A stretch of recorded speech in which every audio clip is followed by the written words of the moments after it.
ఎంతవరకు స్త్రీ జాతిని అణగదొక్కాలో అంతవరకు అణగదొక్కుతూ వాళ్ళు పైకి రాకుండా ఉండాలని కోరుతూ వాళ్ళకు ఒక వ్యక్తిగతమైనటువంటి అభిప్రాయం ఉండకూడదు. లేడీస్ అంటే దానికి లేడీస్ తయారైపోతున్నారు అంటున్నారు ఈ మధ్య కూడా. అదేంటి లేడీస్ అసలు మనుషులు కాదా, వాళ్ళు తయారవ్వకూడదా? అందుకని ఇంకా భయంకరమైనటువంటి ఆచారాలు కూడా చిన్నప్పుడు మాకంటే ముందు తరం వాళ్ళ దగ్గర సతీ సహగమనం.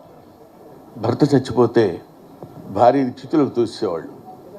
ఎందుకంటే మనకి కొన్ని అద్భుతమైనటువంటి ఆలోచనలు, మరి ఆ నమ్మకాలు ఇవన్నీ ఉండేవేమో. ఇప్పుడు ఆ నమ్మకాలు దేవుడి దయ వల్ల లేవు. లేకపోతే వీడితో పాటు వాడితో పాటు వాళ్ళు మొత్తం అంతా వెళ్ళిపోయి దూకేసి వీడి ఆత్మ ఇటో వెళ్తుంది, ఆ ఆత్మతో పాటు ఈవిడు కూడా వెళ్ళిపో